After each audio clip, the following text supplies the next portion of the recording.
Hey everyone, welcome to Legends and More, the podcast. I'm your host, Luke Legend. Today I'm here with an incredible entertainer and artist. His name is Derek. He also goes by Michael Phoenix. Derek, how are you today? I'm pretty good. How about yourself? I'm fantastic. Derek, you do all kinds of things. Why don't you tell the audience kind of some of the things that you do? So my main medium lately has been tie-dye. So I actually just walked in a fashion show in Nashville for this group called the Goth Bats. It's like a group of goth girls, and me and my husband were like two of the men that were in the show, but I designed my entire outfit. This is actually part of it, it's like a pentagram tie-dye t-shirt, and then And you made that? I did, yeah, and I've also made pants that went with it that were like black, where I sewed in reverse. I like bleached patterns onto t-shirts and re-dyed them those colors, and then I sewed them to the pants. That's awesome. How did you get into that? So during the pandemic, like a lot of people were picking up tie-dye, and I was on unemployment insurance, so I had a lot of free time. So I spent pretty much like every minute of every day doing that for like 2 years, and then became an expert at it, and then started selling my clothing. Well, very cool. And you sell your clothing online? Yeah, actually, so we sell it currently through our website, Playhouse, which I should probably spell out. It's PlayHousZ.com. So that's our commerce site. And Playhouse is, I don't know if I've told you about this yet. You may have seen it on the internet, but we're trying to open a venue in Nashville that's going to be Oh like, no, I didn't know mm, that. yeah. Have you been to a Meow Wolf before? I don't think I have, no. So those are like psychedelic immersive exhibits. Okay. There's like one in Denver, one in Vegas, Texas. But the one in Vegas is like an Omega Mart. So like you go into like a fake grocery store, and then like all the like products are like mislabeled, and then you go through like a hidden door and you're in the museum. Yeah, Um, I see all that on TikTok. Yeah, so you've seen some of it, but we're trying to do that in the future. Right now, we just have the website with e-commerce, and what's cool about that is any artist that wants to be a part of it can actually put their art on our website and get 100% pass through profit. Oh wow, that's amazing. Yeah. Your art, I'm really drawn to your art. It's very colorful and vibrant, and it's a lot of neons, and obviously inspired by kind of psychedelic imagery and stuff like that. What kind of drew you to that type of art? So it started like because before started going to music festivals, I think my art was different. It was a little darker. But yeah, like after I started like getting into electronic music and going to like Electric Forest, especially, it's a festival up in Michigan. It's basically psychedelic Disneyland. But after that, like I just got very inspired by like all the things people were wearing at those festivals, and like I don't know, all the art around it is already psychedelic, so I just wanted to like find ways to make it my own and bring some things up like three levels more than they already were. Yeah, absolutely. I will say for those who haven't seen your artwork, I mean, it truly is like you create like sculptures and costumes and all kind. I mean, they're really really cool. I think they're amazing. But you Thank also you. do music as well, right? Yeah, so my music is Rubik's Blues, and that's for the time being, it's just piano and voice. Okay. And I've been writing those songs since I was like 16 or something. And we haven't, like, I have an album right now recorded, and it's just like piano and vocals. But my husband is part of Playhouse. We like have DJs perform at our house. So we have a DJ station, we have a music production station, and he's learning that end of it so he can one record my music and then two collaborate with me, and we become an electronic duo with me doing like the instrumentation and the singing. That's so cool. So for somebody who's never heard your music, where does your music come from? What's the main themes throughout? So if you've ever heard of a band called the Dresden Dolls, they were like really big in the early 2000s. They sang Coin Operated Boy. Yep. They're probably my biggest influences. So like my music kind of started with like the sound of punk cabaret and like ballads and stuff like that, but it was like a little more grittier. But then there's also like influences like System of a Down and Outkast and like a lot of electronic and future bass and dubstep. Even though you can't necessarily play dubstep on piano, you can kind of mimic the tonalities and the syncopations and the rhythms onto piano, and you get something that's really unique. So I do that. In my music, you can hear even like things like throat singing sometimes, like rap. There's like rap in some parts. There's really like there's no way to really like fully like put it in a category other than it's acoustic for now. But Yeah. Well, that sounds really cool. So I know that your art and some of your stuff are definitely inspired by psychedelics. Tell me about your journey with psychedelics. How did you get into that? so I probably took LSD for the first time when I was like 17. And I was already like experimenting with that spice stuff they had at the gas stations, like K2. And Terrifying.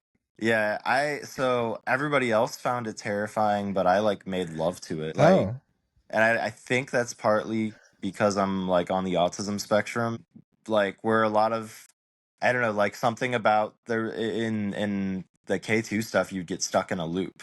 But getting Mm-hmm. stuck in a loop for me, having like OCD and like neurodivergence was kind of refreshing because I had Okay. the time to process what I was looking at in like in depth. And when I was able to do that, I like unlocked like, abilities in music and art, and I found like new ways of looking at things and thinking about things. And that one was kind of dangerous. I stopped doing that, but like I still made good art, and and then I did LSD, and that was even more amazing. And what I love about that is that it's not addictive, and it's actually been proven to regrow parts of your brain that stop growing after a certain age, like dendrites, which are extensions of neural pathways. Yeah, they've done CAT scans of people's brains who've taken it and actually like found this out, and that's why you can use it to treat PTSD or other different kinds of things like that. But um, Interesting. yeah, so a lot of the propaganda around it, like this came from Nixon, is that it burns holes in your brain, but it's absolutely Yeah. not true because I'm a walking, living proof of somebody who suffered from a lot of different things like social anxiety, could not be in a relationship because I was so jealous, possessive, and controlling because I was always worried about what the other person was doing. But taking Mm. LSD, it like made me like switch my brain over. Like I was able to look at things in a different way. Like there was a moment where my husband and I were like holding hands, and our hands became like the same hand, and I felt his blood like flowing into my blood. And I mean our thoughts were almost one thought, and I like couldn't differentiate me from him, and I asked myself, why would I be jealous of myself? So that was like the big Ah. moment. Yeah, I mean, even just saying that out loud, that's like pretty eye-opening to me. That just blew my mind a little bit. Yeah. That's interesting. How do you think that the LSD and the other psychedelics have really kind of changed or shaped your perception of society? It can be good and bad because you see things for what they are, and that can be a lonely place because a lot of humanity has not done the what's introspection or legwork to. Introspection. Hmm. Yeah, like especially in our community, and it's really tough when I go to gay bars. I feel very isolated because a lot of gay men, in my opinion, I don't think a lot of them started maturing till they came out or had their first Oh, boyfriend. 100%. Yeah, Yeah. so a lot of them are stuck in this kind of Peter Pan syndrome, and and then there's this like high school cattiness in our community, and a lot of and I've been a part of it for a long time. I've like been going to gay bars for like 12 years, and I still go to them. And I was a big part of the fetish scene for a while, but like I'll give you an example. I pointed out that in the fetish community, doms tend to compete with each other, like for attention. And Hmm. one actually shoved me out of the way at the bar to talk to somebody I was talking to, and put their back towards me, and they didn't even know who I was, never met me, nothing like that. But Gross. yeah, right. And then I try to post online about that's a thing, and then I get called like problematic and toxic, and for the being the one that points that these things exist out. And like other people I think are able to like be like, oh, that's just gays being gays. And for me it like really just gets to me, like it really like hurts my heart and makes me very aggravated. And that's something like after I took LSD I could not go back to market days in Chicago. Like I tried, and like it was like all the people I like kind of enjoyed being around, I just couldn't enjoy being around them anymore. And I had to like, So you'd say it kind of dropped the veil on all of the bullshit.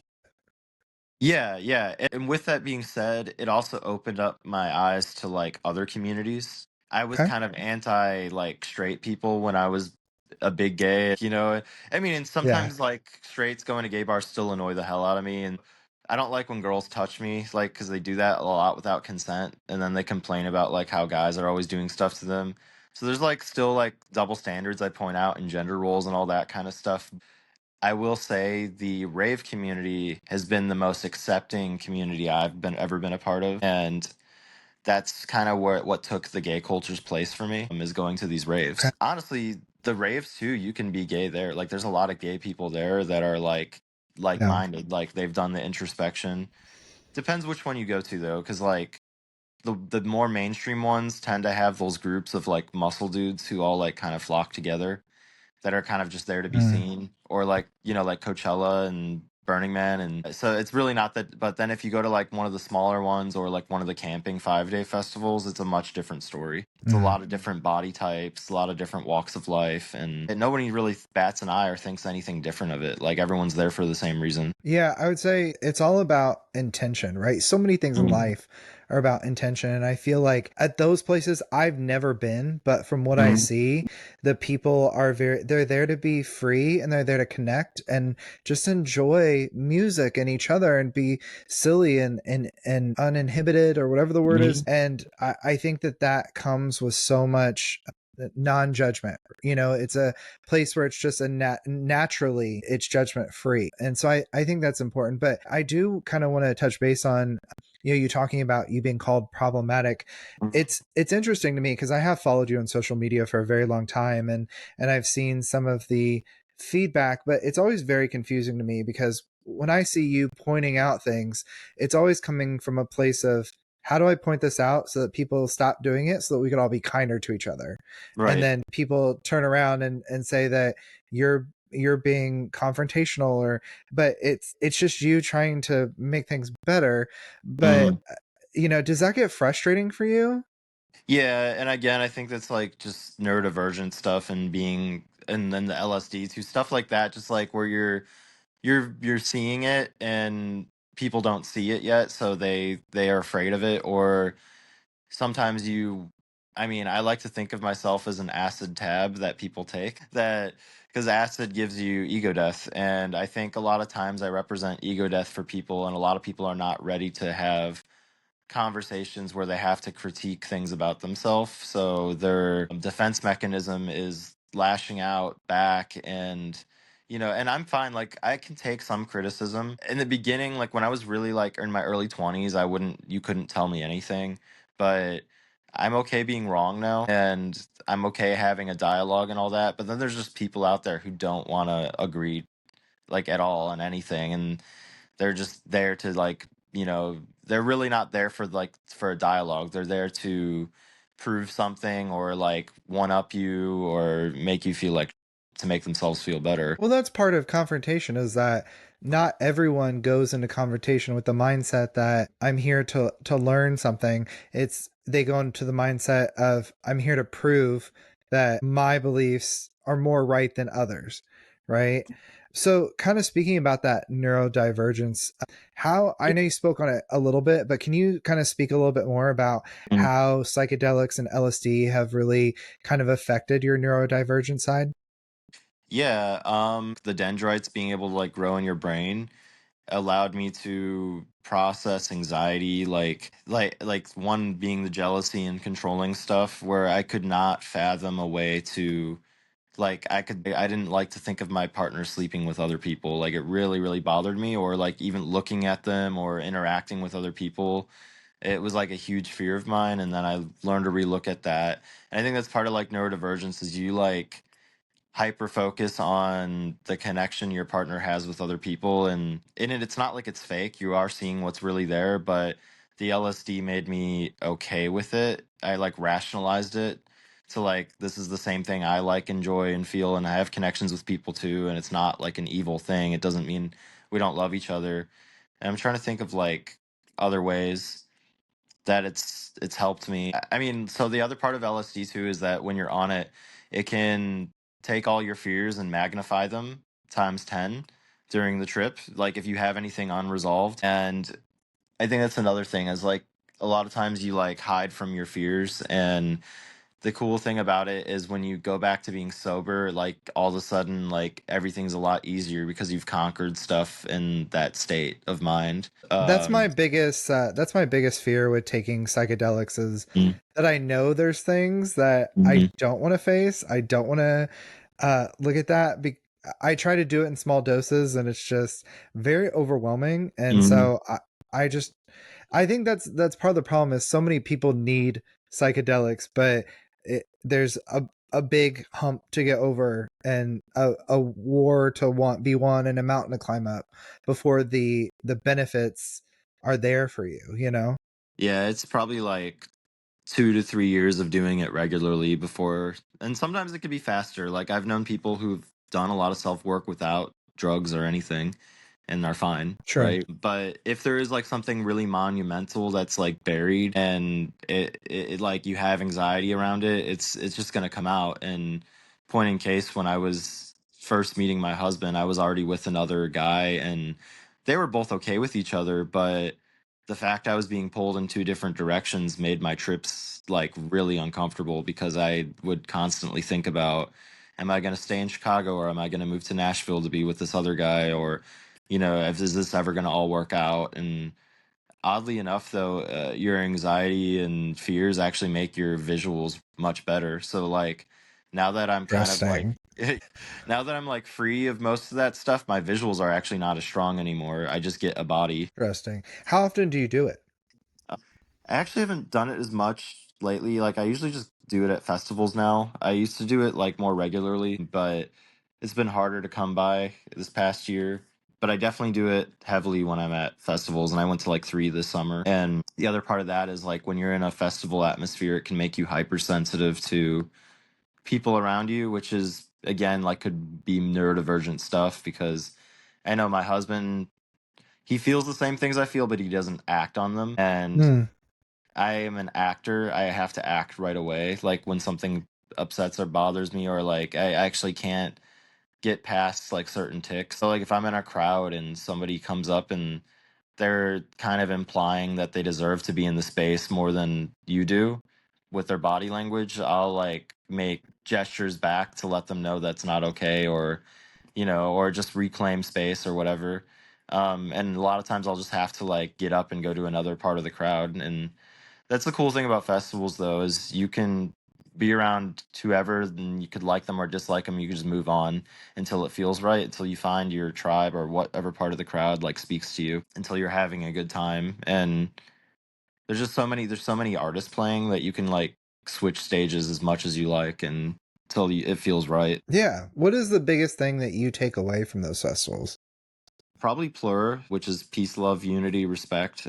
That was like the most inspiring thing to me when I went to like my first major camping festival in 2016, was that people were just giving me gifts like out of nowhere. Like, and you could go to like a tree or a post, and you could grab a gift off of a tree and put another one in its place. And I mean, I remember I brought my sister to Electric Forest in like 2018, and she suffers from like borderline personality disorder, bipolar. She was a heavy alcoholic before all that, so now that she's sober without the alcohol, like she hasn't really felt like she's herself, or she's fine now, but back then like she hadn't felt like happy or truly like relieved since she had been sober, because that was her medication for the bipolar and depression and all that for a long time.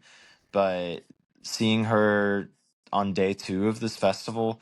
Day one was difficult for her because you're like adjusting to the environment, and everyone around you is like they already like know the environment and you're new to it, and it can be really tough. And especially if you're on psychedelics, you'll feel kind of uncomfortable in the like day one. I did myself in 2016, but like the by like day two, usually something happens and you realize what the vibe is and like how kind people are. Like she had gotten her period at the festival, and she was like, I actually asked for her if like, hey, do you have anybody have a tampon for my sister? And it was crazy, like the amount of girls that were willing to like walk basically 2 miles back to the campsite to grab one for her. That's so nice. Yeah, and she was like, "Oh, that's nice. You don't have to do that." But we did eventually find somebody who just had one on them, and the girls laid out this like circular mat, and we all just kind of sat on it in the middle of the forest for like an hour and talked. And my sister, as soon as she like felt like that genuine vibe from them and like the closeness, she was like already crying. She was just like, "Wow, this is like just moving that people can be like this." And there's really nowhere in the world like it. I mean, like at that festival particularly, the cops there actually trade like beaded wristbands with you. They're not there to arrest you or incriminate you or anything like that. Now the That'll ones on keep the you high safe. Yes, yeah. The ones on the highway are a little different story. Like going through Indiana to get there is really bad on Of course. 31 North, I think. But they're like there to like they're actually targeting you. But the ones that are like hired as in the festival, the state troopers of Michigan are actually like in that environment, they like transform into people that, I think it's because they don't ever get the opportunity to be like off guard.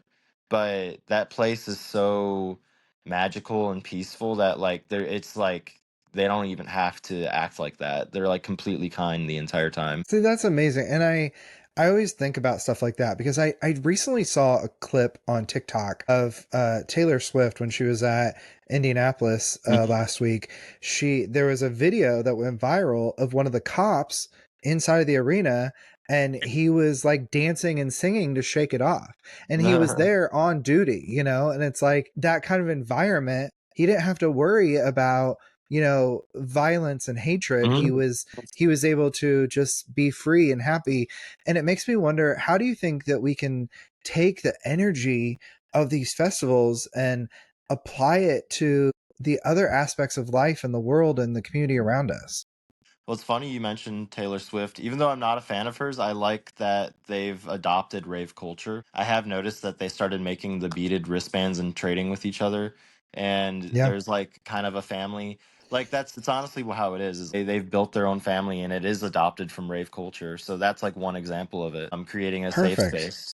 Yeah, and then I would say like well, for instance, I also drive Uber by night, and the way I Uh, adopt it is I do a trippy Uber where if people press an air horn button, lights go off in my car, and then I like blast music and I hand them a pair of glasses that you would normally wear at a show at a music festival that like make everything fractalized. And then so every once in a while, I grab gifts and I give them to my passengers, or I like make something like I've made trophies, like mini trophies for people before.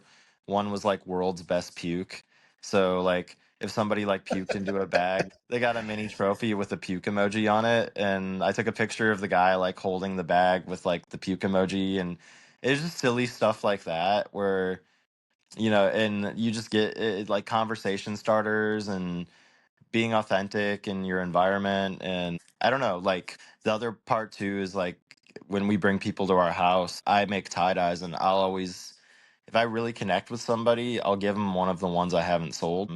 And it's nice to see people like light up and feel very special that you like gave them something. And sometimes they don't even know yeah. you, and this is their first time meeting you, and you're giving them something that they can wear for the rest of their life. That's amazing. See, I think it's so interesting because I literally just recorded an episode of the podcast with a stand up comedian.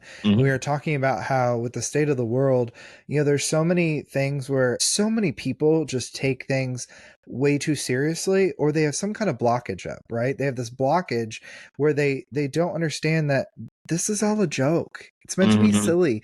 It's meant to be silly and fun and music and laughter. And I think that That's so it's so evident by what we see with rave culture, Mhm. with Taylor Swift fans. It's like when you just have fun and let go and be silly, that's what connects us. And that's what I think about when you talk about, driving the Uber and having the lights and the stuff like that, because at the core of it, we as humans, we're here to connect and we're here to be silly and enjoy, what we're doing. And I think that gets so lost in translation. Um Yeah, and I mean, it's also hard to practice what I preach at times because the results of the sure. election depressed the hell out of me, and I've Yeah. been doing not been doing good the last couple days. But I did go out and do Uber last night, and I had Republicans in my car, I had Democrats in my car, and I was still kind to everybody. I still gave everybody the same experience because I know at the end of the day, some people are just products of their environment, and Sure. or they grew up that way or whatever. Not every I don't think everybody's like just evil and has bad intentions, but I'm having to Mm, remind myself of that. And I mean, I thank rave culture for that because like 2016 through 20 or just 2016, I was like on the rave forums yelling at, if you don't bring any, like, no Trump supporters should ever come to a rave. But it's not the way because many of my close friends ended up being Trump supporters along the way. But mhm. they in that space, they were open to a dialogue. And I've changed some of their minds too. I still am not happy right now, like people who voted for him a third time or whatever. I'm like, I've kind of set boundaries. Like, I've told people to unfollow me and stuff if they follow him. I don't know how Mm. long I'll keep that. Like, I think that might just be my anger in the moment. You know what I mean? I do think there is something to be said about that, about practicing what you preach, because I tell people every day, I went through 20 years of therapy and Mm-hmm. I still actively every day have to work on it. And I think that's the thing that people forget, is if they hear you saying something profound or mature or well spoken one time, every time after that, if you don't say something profound or well spoken, then they think that that's a failure, or some people Mm-hmm. think that they're failing themselves.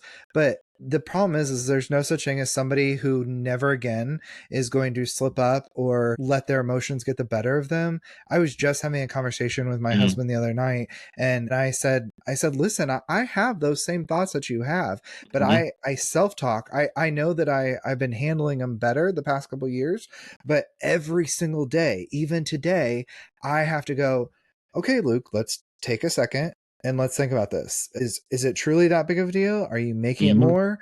Why are your emotions so high? And that's something everybody has to practice every day. And I think people forget that or don't understand that, and they just don't think about it. That's true. And also, like, within a marriage too, I've kind of noticed, like, because like I'm married myself, we have to constantly ask, are we fighting because it's us, or are we fighting because of the external stuff that's going on in the world right now? And I think a lot of people Mm, broke up their relationships during all this craziness that's been going on since like the pandemic because they couldn't handle the pressure of what was going on in the world, and they didn't have the like mental strength to do both, like be in a relationship and handle the world. But we constantly have yeah. to like step back and be like, this isn't actually us, this is what's going on around us that we're bringing Yeah. back to each other. But that goes back to what you were saying about Mhm. introspection, Mhm. like being able to introspect is, I feel like, one of the biggest facilitators of growth, being able to look inside and go, okay, what's wrong? What can Mhm. I do to work towards something better? Like, I think that's a powerful thing that not everyone knows how to do or does very well. Yeah, it's like I would say, I mean, half our nation just voted for Trump, so clearly they haven't done any introspection. you know, not Yeah. to shit on all of them, but like, yeah, I still I think that there's so many people who are asleep right now, and there's a big reason for that is social media is taking people's humanity away, and it Mm, it's getting to people before facts are getting to them, before the real reality of situations is getting to them. They're getting a lot of their information and feelings and cohabitual like patterns off of social media rather than doing it from an authentic place. yeah. I think it's just messed up our culture and society overall. How do you think we can fix that? Well, so Playhouse is an example. We're opening a venue that has no VIP lounge. Everybody who comes through the door is an equal, no matter what. There's nobody's above anybody else. When you go through the door, you have to like leave what you know behind and sort of succumb to the environment. Because I think the problem right now is like with social media and hype culture. Like for instance, in Nashville here, all the like hole in the wall bars are turning into like bottle service VIP lounges because that's what influencers are wanting is like this kind of superficial exclusive environment, but we need to keep creating inclusive environments and challenge people's ideas. Like we're going to troll people a little bit. I know that sounds bad, but like we're going to do kind of a Black Mirror thing in our exhibits. Like there might be a fake VIP room, so like the people get attracted to it for like the wrong reasons, but then are kind of served like a reading while they're in there. Uh, So things to make people think. Interesting. Yeah, like little troll things, and then I don't know. Also, just we're open to like having anybody in our space. We don't just have ravers. We had goths over the other night for a Halloween party. Two of them liked being in the space so much they ended up getting married on our front lawn that night. Not that night. Yeah. They had already been a couple for years, Oh, but okay. Okay. they they like felt our environment, and we had like a pentagram on the front lawn like made out of Christmas lights. And yeah, I had played some of my piano. There was a DJ. It was just a very goofy atmosphere, and I think part of it was like the girl plays wooden spoons, and I had a pair, Oh, and I let her play them, and I don't know. It was just like the whole environment just felt right, and it's where me and my husband got married on our front lawn too. So it's already kind of has that energy. So my husband came up and he's like, "Hey, you want to have a witch wedding?" And I was like, "Yeah, I'll be right down." And I like came down and I brought like parchment paper and I had them write their vows and read on it. And um I like it's not like an official wedding, but their friend who's an ordained minister was there to witness. So if they need to like go get the certificate later, they can. yeah. But I had them throw their vows in the fire, and then we did like a chant at like 1 a.m. To the moon, and it was very spontaneous. I think that's we created an environment that feels authentic and comfortable, and people. I've been saying lately, realness is the new currency because 100%. yeah, there's like less and less places and moments that feel real. So when you get that, it's like almost like heroin. Like it's like, oh my God, like this feels real. Like, and it's sad because I think before the 2000s we had nothing but real moments. Like it was all authentic, and now it's. I think that's why we're so nostalgic for it. I think Hmm. that's, we were just talking the other day on Halloween. So we live in the third largest family neighborhood by size in the Midwest. So Hmm. we get hundreds of trick or treaters. So we were getting all these trick or treaters on Halloween. And something that I mentioned to my husband is what I noticed is that I would say 90 to 95% of all of the Halloween costumes were stuff from the 90s. Yeah, Like like there were people, throwback. Power Rangers, people dressing up as Nightmare Before Christmas. It was like all stuff from our childhood. And it's Hmm. still like the thing. And I was like, that's because they haven't come up with anything new and real. They haven't. All of it That's has been like insane CGI. yeah, yeah, absolutely. So like it's part of it is I do feel like artistry is kind of taken a back seat to profit in Hollywood, right? Where they were like, how can we make this the most consumable thing that we can charge and make a billion dollars off of instead of what would make the most, art and sense and connection with Yeah, and people. that's I and the think that's part of the funny problem. 100%. And the funny thing about that is like people still do actually prefer like the real stuff. Like for instance, the Dark Crystal. If they had CGI'd that entire new series, like instead of doing the puppets, I would have been so angry. I wouldn't even Yeah, have watched it. absolutely.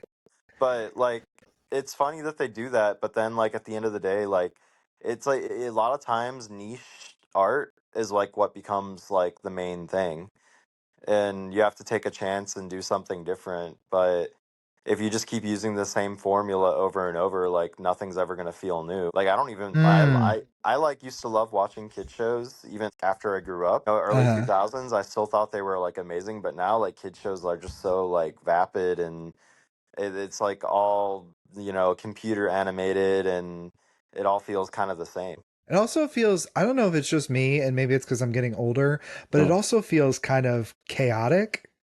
Is Mm-hmm. that, you know what I mean? Like, even, people criticize SpongeBob for being chaotic, but to me, that had a message, a purpose, had joy in it. I feel like some of these newer kid shows are just stimulation, stimulation, stimulation, Yeah, I think you're you know? right. Yeah, where they're just talking very loud the entire time, and Oh, kind yeah.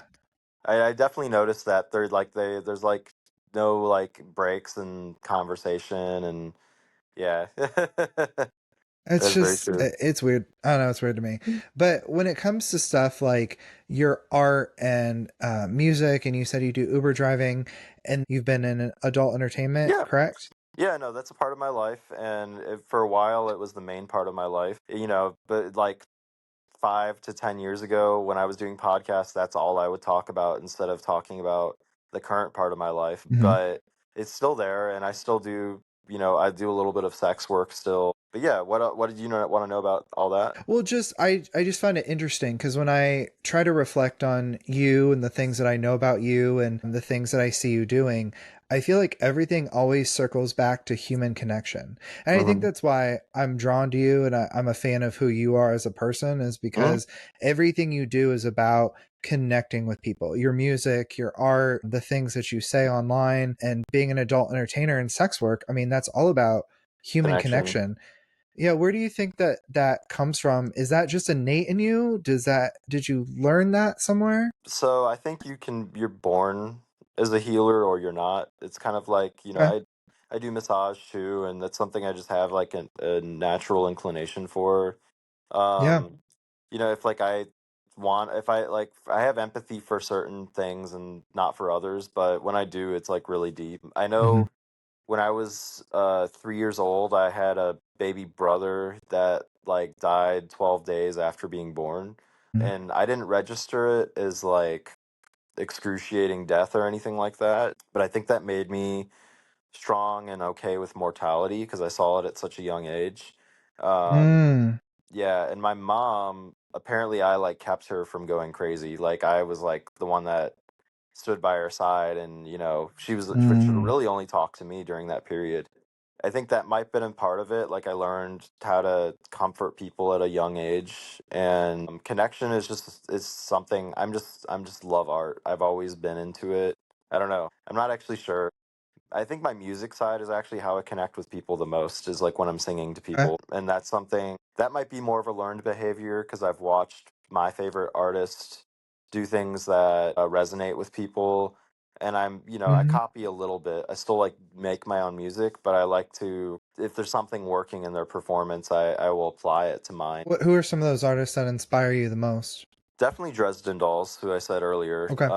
Yeah. I think Amanda Palmer actually is one who is huge on the art of connection. Like she has a whole TED talk about, it's called The Art of Asking. And there's Mm. a book about it too. But so she started as a living painted statue in Boston. And Mm. that's how she made all her money for like the very beginning of her career while she was coming up as a musician, and no one believed in her yet. But she talks about instead of selling her music for money, she asked people to pay what they like and made it free. Some people didn't pay anything, but there were about 25,000 people who did. Mm. It was like they made like in the millions off of just those 25,000 people. Um, Wow. yeah, and that was kind of like about the art of connection because it's like she says at the end, "How do you let people pay for you?" Something about that was super inspiring to me. She's always been Yeah. kind of a DIY artist, like myself.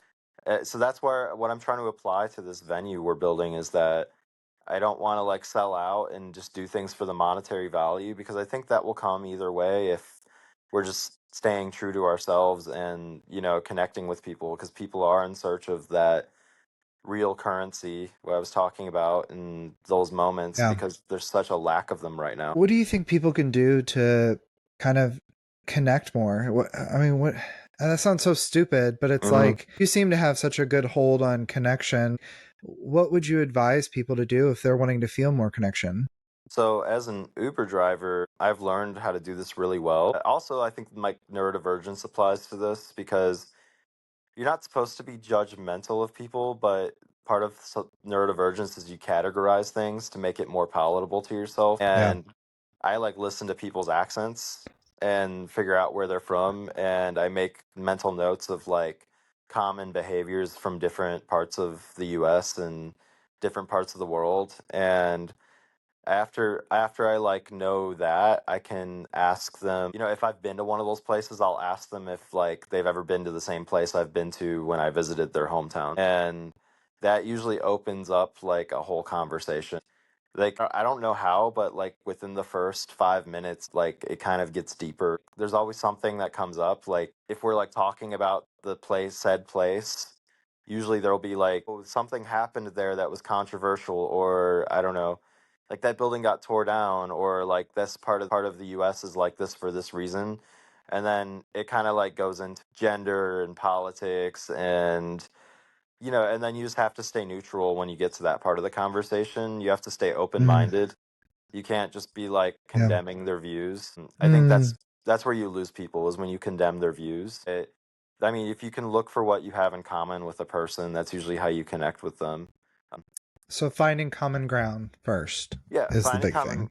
exactly. And then another part of it too is just having conversation starters, like I love your shirt. It's like got Van Gogh on it. That's probably something, if we weren't on a podcast right now and I was like just meeting you, that would probably be in the first thing I said is, "Oh my God, I love your Van Yeah. Gogh shirt." And I'd be like, Yeah. "Have you?"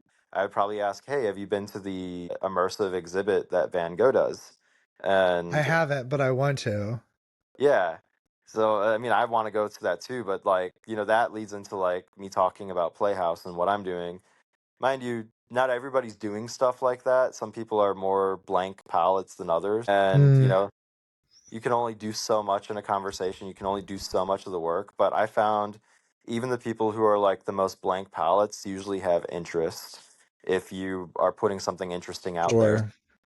I have been a little annoyed lately because when I talk to people online, Mm, especially people that will reach out to me and they'll go, mm, "Hey, what's up?" And I'm like, I just got done with work. I'm gonna go to the gym and take a mm, shower and make something for dinner. Blah blah. What's up with you? mm. Not much. Oh, okay. How's your week been? Good. That's when they It's reach like out to you first. I think that's stuff. you reached out to me. Yeah. Like, did you want to talk or not? Because I don't know. I just feel like I feel like connection is definitely a two-way street, and you can't connect with a closed wall. You just can't. That's very true. I will say, like, I'm not a big messenger or like social media type of person. Sometimes I'm Hmm. guilty of some of those one-liners, but it's usually when people hit me up. You know what I mean? Like, if Yeah. yeah, if I'm hitting them up, it's for a valid reason, Mm. whether it be nudes or like like sometimes I'm just like, I don't really, I just tell people straight up, I don't want to have a small conversation. Here's my nudes. Like I'm Oh like, yeah. I'd be like, that's what you're looking for, right? And they're like, yeah. I'm like, okay, cool. And then, if we get into a deeper topic, we get into a deeper topic, and that happens organically. But I would say I'm pretty guilty on Scruff of doing the one-liners, just because like most people on there they're not like in it for the long haul anyway. But if they're Sure. if they're Yeah. hitting you up like by text or Facebook and they're just saying what's up, it's so mundane if they can't, if they have nothing to offer, or like nothing to talk about, or like it's not important even. Like, I mean, Hmm. they could just say, "Oh, just checking on you. I want to make sure you're good. I haven't talked to you in a while." Something like that. I don't know. Well, I think it's part of it is I'm always in such a deep search of realness all the Hmm. time. Like I think I spent so much of my childhood looking around at all of the fakeness and now that I'm older, I've lost my patience for it and Hmm. I just want it to be real. Like tell me what you're feeling. Here's how I'm feeling. Let's talk about it. Right? And we've just stopped doing that and it's well, we don't want to do this and don't do that, but I mean, the reason that we're here on this earth is to connect. You know what I mean? And I think that's why I'm so drawn to a lot of the things that you do in your art and your Mhm. music and stuff, because that's the message that it sends, right? Is all about that connection. Yeah, definitely. What are your dreams to do with all of this? What's the ultimate goal for you? I would like to be known as walking living art, which my mentor from Chicago who died, her name is JoJo Baby. They were a club kid. JoJo called me walking living art when they were around. They saw that in me, and I was really their whole legacy is kind of what inspired me to like really push the boundaries of art and keep going. And when they died, everybody was like a part of Chicago died, a part of our scene died. That's kind of it. Mm, Is like I want to be somebody who curates space for people to be themselves, and inspire people to keep creating and do something that they never thought was in them. Like a lot of people who do come through here, the next day after they leave, will go and grab art supplies and start on making something because they realize that they could. Art is not just painting on a canvas; it can be anything, and there's so many mediums out there. But our goal is to bring different types of people together, because mm, we're kind of heading towards a post-apocalyptic world, and we're just going to teach people how to, start over and exist when all this stuff goes to basically, and yeah. teach them introspection. And I don't know, like there's a lot of different goals. I also, on a personal, like for a more selfish reason, I want to make my music and perform it for people in a space I Yeah. feel comfortable in, and maybe use this to get my music out there. But then there will also be like, if people want to do their residencies, their only payment, like they could stay with us for free. We'll have like Airbnbs and stuff, will be for them to create a mural or a piece of art for the exhibit. So That's wonderful. Well, good. where can people find you online on social media? So social media is the website I said earlier is Playhouse, Playhouse.